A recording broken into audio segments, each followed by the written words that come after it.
Assalamualaikum warahmatullahi wabarakatuh.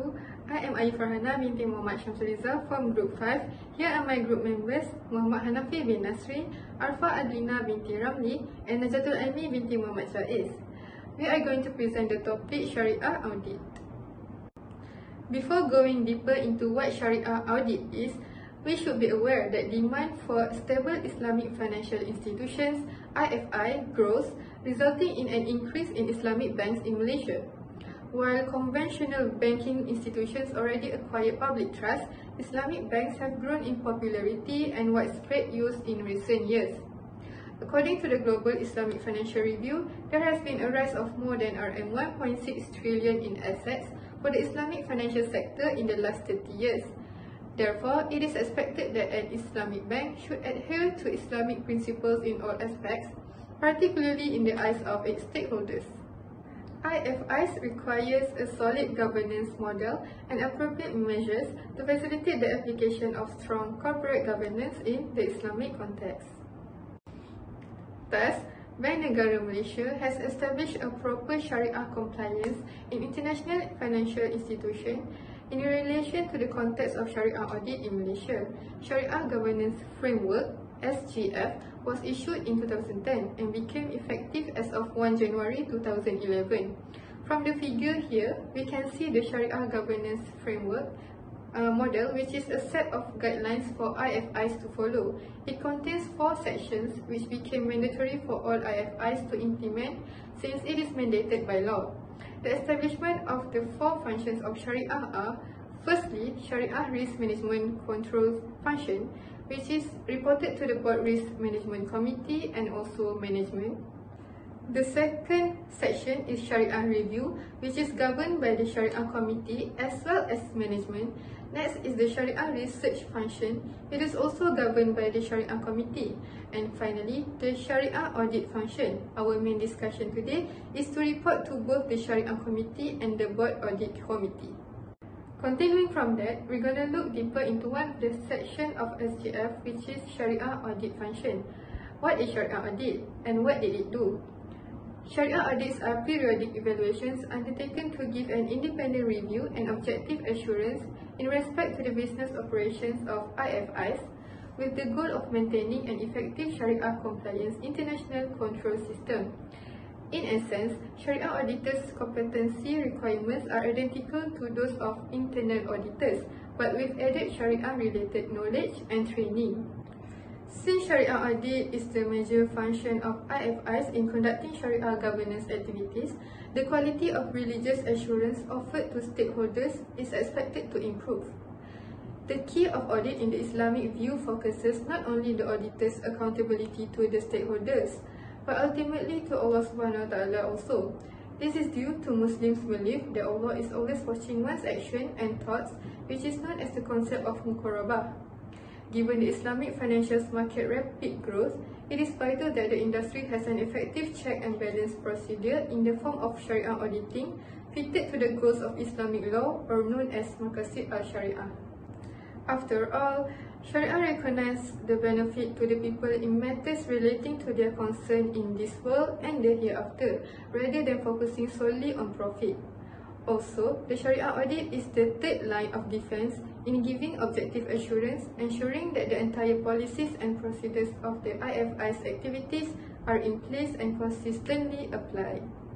Continuing from here, I'm going to pass to the next presenter, Muhammad Hanafi. Thank you. So next is Shariah audit in the perspective of undergraduates. Based on a Malaysia-based study in 2 local universities, which are Universities of Malaya and the IIUM, International Islamic University of Malaysia, by Abdullah and Zakaria in 2006, the findings showed that accounting students rank opportunity and professional career as the most important requirement in the public accounting firm they wanted to work for. All that matters to them is career advancement. They do not really care whether it is a conventional audit or Shariah audit. Furthermore, according to a study in the United States, students with accounting background were highly favored towards auditing as their career path. Meanwhile, according to a study in Brunei, there was a low level of awareness and understanding of the concept of Shariah audit among the students due to lack of exposure on the matter through their course syllabus. This is because most of the undergraduates who had no exposure to Sharia audit were unaware of the Sharia audit term itself. Thus, they do not know the difference between the conventional and the Sharia audit. However, the students are willing to learn about it, and they agree that the framework of Sharia audit should be established and conducted by the professionals. So next is Sharia audit in the perspective of scholar. One of the perspectives that is very crucial in discussing Sharia audit is the scholar's perspective. These scholar perspectives are crucial because according to SGF, there is a dotted line between the Sharia audit function and Sharia committees, indicating that the Sharia audit function must report to the Sharia committee. The majority of the scholars believe that the existing auditing procedures may be improved and enhanced. For example, the current audit process for takaful operators is not as comprehensive as compared to the Islamic bank industries. According to the scholars, Sharia audit process should also be improved in the planning and execution phase. For example, the auditors must not only obtain evidence from the officers, but instead should also obtain information from other parties such as consumers or the general public. Furthermore, according to a study in 2018 which exposed that currently Sharia audits only cover the surface and improvement clearly can still be made. Moreover, the majority of the scholars agree that the scope of Sharia audit should be wider and the current scope is not comprehensive enough. So next, I will pass the floor to Najah. Thank you, Hanafi. Next, I will explain about the competency requirement for Sharia audit. The auditors must fulfill the requirement in order to execute a Sharia audit. Knowledge, skill, and other qualities are the three qualifications. Knowledge refers to a person's fundamental understanding of something, whether it's information or a specific technique.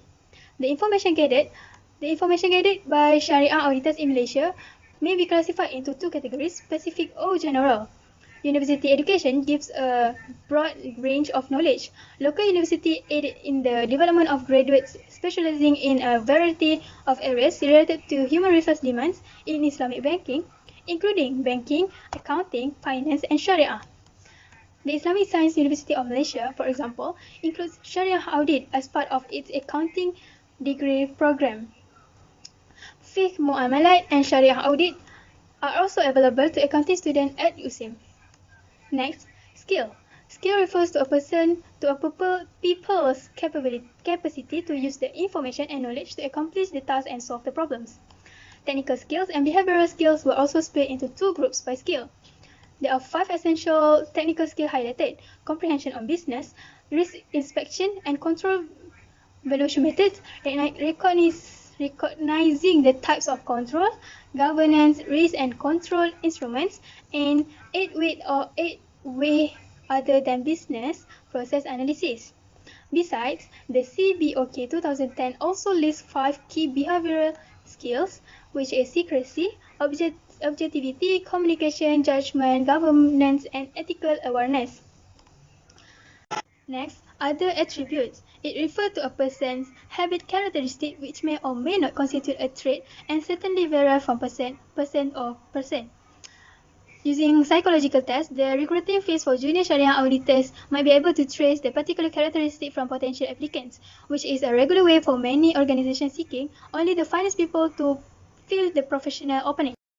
Such qualities can surely be taught in IBS in Malaysia through 2 stages: continual training in analytical and interpersonal abilities such as issue identification and resolution, verbal and written communication skills, and tight screening of graduates upon the admission into the IBS profession. That is all from me. I will pass to the next presenter. Thank you, Najatul. Now, let's look at the issues of Sharia audit in Islamic financial institution.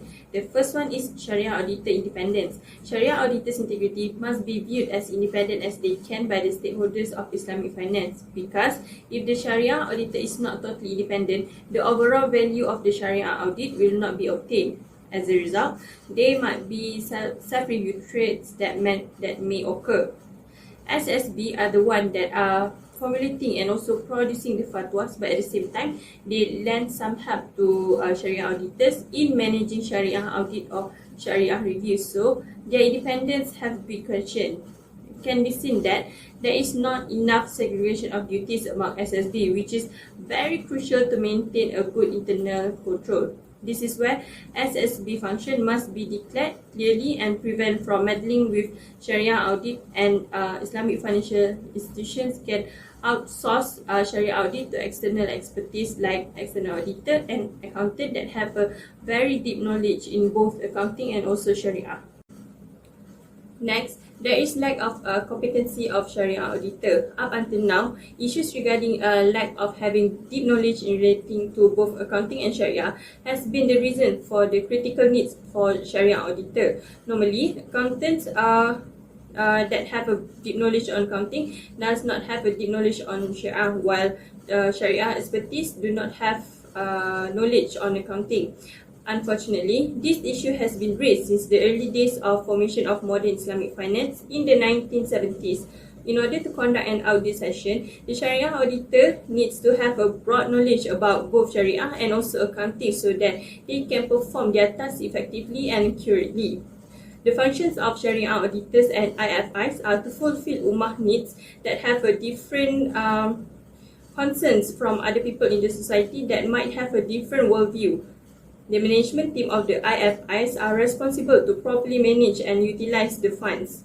In addition, they are also responsible for making sure the IFIs complies with all the Sharia principles and regulations. If their actions are contrary, they are considered as making zulm. Lastly, there are lack of accountability of Sharia auditors. Sharia audit does not specify whether to use external auditor or internal auditor. So, it can be performed by either an internal or external auditor as long as the auditors have a deep practice and knowledge regarding Sharia. Later on, the report will be given to Sharia Committee of the IFIs. Then, the Sharia Committee will evaluate the report and also provide their comments upon matters that are related to the Sharia to the board of directors of the company for them to come up with the final decision.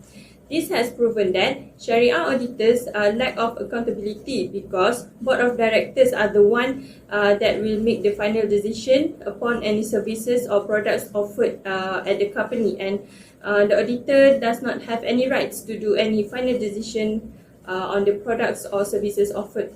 As for the conclusion, Sharia auditor is important to ensure it's comply with Sharia and it is safe to be used by Ummah. However, some parties should play their roles to improve Sharia auditing, like the government. Government should organize more events to give exposure on this field to future accountants. So that is all from us. Thank you.